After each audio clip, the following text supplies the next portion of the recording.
अंधेरे में जन्मा एक हीरो जिसने अपनी आंखों की रोशनी खो दी लेकिन इंसाफ की नजर पाई। मैट मुर्डॉक दिन में एक वकील और रात में हेल्स किचन का प्रोटेक्टर जो है डेयरडेविल। पर एक हीरो की पहचान उसके दुश्मनों से भी होती है और डेयरडेविल के पास ऐसे विलन्स हैं जो उसकी ताकत नहीं बल्कि उसकी आत्मा को तोड़ने के लिए बने हैं। आज हम बात करेंगे टॉप 5 डेयरडेविल विलन्स के बारे में। और ये कोई सिंपल रैंकिंग नहीं है, हम डाइव करेंगे कॉमिक्स के गहरे पन्नों में, टीवी शोज की टेंशन से भरी कहानियों में और कुछ रियल लाइफ इंस्पिरेशन में भी, ताकि आप जान सको डेयरडेविल के सबसे खतरनाक दुश्मनों के असली चेहरे। Hey super friends, welcome to our channel the super hero universe where legends rise. Now tight your capes and let's assemble. तो नंबर 5 पर डेयरडेविल का सबसे खतरनाक विलन है, वो है टाइफाइड मैरी, जिसके एक ही शरीर में है 3 जिंदगियां, एक शांत, एक सिडक्टिव और एक जानलेवा। मैरी वॉकर उर्फ टाइफाइड मैरी डेयरडेविल की सबसे अनप्रेडिक्टेबल और डिस्टर्बिंग विलन्स में से एक है, जिसका फर्स्ट अपीयरेंस हुआ था डेयरडेविल इशू 254 में, जो कि पब्लिश किया गया था 1988 में। एन नोसेंटी और जॉन रोमिटा जूनियर द्वारा क्रिएट की गई मैरी को स्काइजोफ्रेनिया और डिसोसिएटिव आइडेंटिटी डिसऑर्डर से जूझते हुए दिखाया गया। मैरी की 3 पर्सनालिटीज हैं, जिसमें पहली है खुद मैरी जो कि है एक शांत और डरपोक लड़की, दूसरी टाइफाइड जो कि है एक उग्र, सिडक्ट्रेस और टेलीकिनेटिक पावर के साथ, तीसरी है ब्लडी मैरी जो कि है एक साइको किलर और जो मर्दों से बहुत नफरत करती है। अगर हम बात करें इस विलन की पावर्स और स्किल्स के बारे में, तो इस विलन के पास है पायरोकाइनेसिस, टेलीकाइनेसिस, मार्शल आर्ट्स और स्टिल्थ एंड डिसेप्शन की कैपेबिलिटी। नेटफ्लिक्स की आयरन फिस्ट सीजन 2 में एक्ट्रेस एलिस ईव ने मैरी को पोर्ट्रे किया था। हालांकि ये स्टोरी बहुत लाइट थी, लेकिन कैरेक्टर की कॉम्प्लेक्सिटी को अच्छे से यहाँ पे हिंट किया गया। मैरी और डेयरडेविल का रिश्ता रोमांटिक भी रहा है कॉमिक्स में। एक समय ऐसा भी आया जब मैट को पता ही नहीं था कि वो एक विलन से प्यार कर रहा है। मैरी की ट्रेजेडी यही है, वो खुद नहीं जानती कि वो क्या करने वाली है और यही उसे बेहद खतरनाक बनाता है। इसके बाद जो नंबर 4 पर डेयरडेविल का अगला खतरनाक विलन है, वो है बुल्सआई। कुछ विलन्स के पास सुपर पावर्स नहीं होते, लेकिन एक ऐसा टैलेंट होता है जो उन्हें देवता जैसा डेडली बना देता है। बुल्सआई का कैरेक्टर उन्हीं में से एक है, एक ऐसा असासिन जो कभी नहीं चुकता। इसका पहला अपीयरेंस हुआ था डेयरडेविल के इशू 131 में, जो कि पब्लिश किया गया था 1976 में। इसको क्रिएट किया था राइटर मार्क वुल्फमैन और आर्टिस्ट जॉन रोमिटा सीनियर ने। ये कैरेक्टर एक स्नाइपर नहीं बल्कि वॉकिंग डेथ मशीन है। अगर बात करें बुल्सआई की पावर्स की या उसकी स्ट्रेंथ की, तो उसके पास है 100% एक्यूरेसी और वो किसी भी ऑब्जेक्ट को लीथली यूज कर सकता है, उसको एक लीथल वेपन बना सकता है और वो हैंड टू हैंड कॉम्बैट में एक मास्टर योद्धा है। इसके अलावा वो एक साइकोपैथ है जिसे अपने किए का कोई पछतावा नहीं है और जिसको हमने डेयरडेविल बॉर्न अगेन की टीवी सीरीज में भी देखा है और जिसको बहुत ही अच्छे से कॉमिक्स में कई बार दिखाया गया है। अगर बात करें बुल्सआई के कुछ आइकॉनिक कॉमिक बुक मोमेंट्स की, तो डेयरडेविल इशू 181 में, जो कि पब्लिश किया गया था 1982 में, जिसे लिखा था फ्रैंक मिलर ने, इसमें एक लेजेंडरी स्टोरी लाइन को दिखाया गया। इसमें बुल्सआई ने इलेक्ट्रो को उसी की साई से मार डाला था।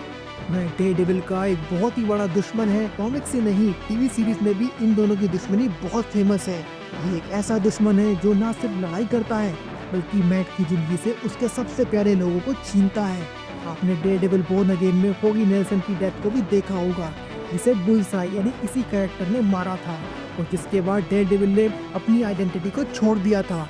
इसके अलावा नेटफ्लिक्स की डेयरडेविल के सीजन 3 में भी बुल्सआई को एक चिलिंग बैक स्टोरी दी गई, बेंजामिन पॉइंटडेक्स्टर के नाम से, एक FBI एजेंट जो बना एक मैड असैसिन, जो फिस्ट के कहने पर डेयरडेविल की आइडेंटिटी को खुद अडॉप्ट करता है और डेयरडेविल के रूप में लोगों को मारता है। अगर बात करें मूवी की, तो डेयरडेविल की आई मूवी जो कि 2003 में आई थी, इसमें बेन एफ्लेक ने डेयरडेविल का रोल निभाया था। इस मूवी में कॉलिन फेरल ने बुल्सआई को प्ले किया था और हमें दिखाया था एक एसेंट्रिक, वायलेंट और क्रीपी वाइब्स वाला एक बुल्सआई। क्या आपको पता है, कॉमिक्स में एक बार उसने डेयरडेविल के साथ रशियन रॉलेट खेले थे और हर बार ट्रिगर दबाने पर खुद को मारा, बस इसलिए क्योंकि उसे थ्रिल पसंद था। बुल्सआई के बाद अगला नंबर 3 पर डेयरडेविल का बड़ा विलन है, वो है द हेड। द हेड कोई एक सिंगल विलन नहीं है, ये एक ऑर्गेनाइजेशन है। दुश्मन अगर इंसान हो तो आप उसे मार सकते हो, लेकिन अगर वो सेंचुरीज पुरानी एक निंजा कल्ट हो जो मौत को भी मात दे दे। इस निंजा कल्ट को मार्वल कॉमिक्स में कहते हैं द हैंड। ये एक सीक्रेट सोसाइटी है जो डार्क मैजिक, निक्रोमेंसी और प्योर मार्शल आर्ट डिसिप्लिन से चलती है। इसका पहला अपीयरेंस हुआ था डेयरडेविल इशू 174 में, जो कि पब्लिश किया गया था 1981 में। इस इशू को लिखा गया था फ्रैंक मिलर के द्वारा। फ्रैंक मिलर ने हैंड को इंट्रोड्यूस किया।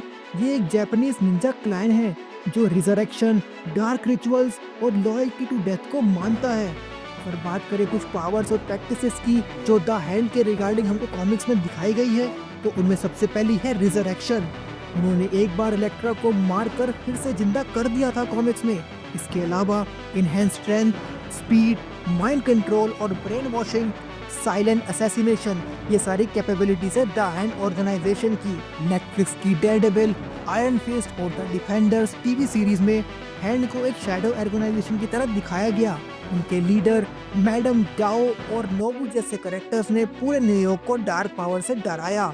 अगर बात करें कुछ की कॉमिक मूवमेंट्स की, तो शैडोलैंड आर्क कॉमिक सीरीज में जो कि पब्लिश की गई थी 2010 में, इसमें खुद डेयरडेविल द हैंड का लीडर बन जाता है और एक डार्कर पाथ पर चला जाता है।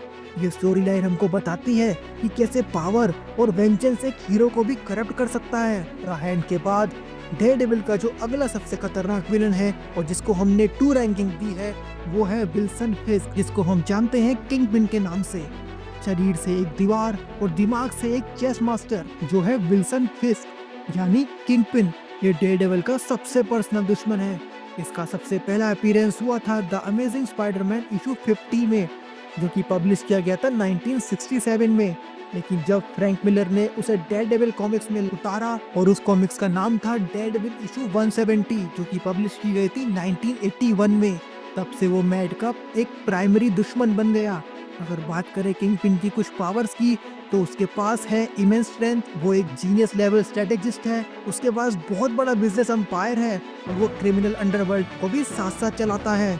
इसकी पब्लिक इमेज एक फिलैंथ्रोपिस्ट की है, बट रियलिटी में वो डेविल इन अ सूट है। अगर बात करें टीवी सीरीज की, तो विंसेंट डिओनोफियो का पोर्ट्रेल शायद टीवी हिस्ट्री का सबसे टेरिफाइंग विलन परफॉर्मेंस है। नेटफ्लिक्स के डेयरडेविल सीजन 1 में हमको दिखाया गया फिस्क का राइज, वेनेसा का लव और ब्रूटल हॉलवे मर्डर्स। सीजन 3 में हमने देखा कि कैसे फिस्क मैनिपुलेट करता है एफबीआई को और डिस्ट्रॉय कर देता है मैड को इमोशनली और खुद को लीगल तरीके से किंग बना लेता है। फिस्क ने मैड मुर्डॉक की लाइफ एज अ लॉयर भी बर्बाद कर दी थी। उसे डिस्पार करने की कोशिश की, दोस्तों को मैनिपुलेट किया और उसके अंदर के फेथ को तोड़ा। अगर बात करें किंगपिन के रिगार्डिंग एक फेमस कॉमिक बुक मूवमेंट की, तो बोर्न अगेन आर्क में फिस्क ने मैड की सीक्रेट आइडेंटिटी रिवील कर दी थी और उसे बर्बाद कर दिया था। बिना हाथ उठाए ही उसने मैड को सड़कों पर ला दिया। किंगपिन के बाद जो अगला डेयरडेविल का सबसे बड़ा दुश्मन है और जिसको हमने रैंक 1 पर रखा है, वो है मैट मुर्डॉक का इनर डीमन। जी हाँ, कई बार डेयरडेविल का सबसे खतरनाक विलन कोई बाहरी नहीं बल्कि उसका अपना ही मन होता है। अगर बात करें कुछ ऐसे मोमेंट्स की जो हमने कॉमिक बुक में देखे और जो इस थ्योरी को साबित करता है, तो उनमें सबसे पहला है गिल्ट ऑफ किलिंग, जो कि डेयरडेविल को कई बार होता है किसी पर्सन को ना बचा पाने पर। इसके अलावा religious conflict, loneliness, mental and emotional exhaustion, इन सारी थीम्स में हमने डेयरडेविल के अंदरूनी मन को उसका सबसे बड़ा दुश्मन बनते हुए देखा है। Born again, guardian devil, man without fear, shadowland, ये सारे कॉमिक बुक आर्क्स इस बात को एक्सप्लोर करते हैं कि डेयरडेविल अपने खुद के प्रिंसिपल से कैसे टकराता है। नेटफ्लिक्स के टीवी सीरीज में हमने कई बार देखा कि वो कई बार अपनी पिता की यादों से लड़ता है। इलेक्ट्रा की मौत उसे तोड़ देती है और वो खुद को एक चर्च के नीचे दफन होते हुए देखता है। और एक मोमेंट ऐसा भी आया जब वो अपने फ्रेंड्स फोगी और कैरन को भी खो देता है। डेयरडेविल हर रात ये सवाल पूछता है, क्या मैं अच्छा आदमी हूँ या बस एक और नकाबपोश पागल। दोस्तों, हर हीरो की कहानी में एक विलन होता है, लेकिन डेयरडेविल की कहानी में हर विलन एक नया आईना लेकर आता है जो उसके डर, उसकी चॉइसेस और उसकी इंसानियत को दिखाता है। आपको इनमें से कौन सा विलन सबसे ज्यादा डेंजरस लगा, कमेंट में हमको बताइए। और अगर ये वीडियो आपको पसंद आया हो तो इस वीडियो को लाइक और शेयर जरूर कीजिएगा।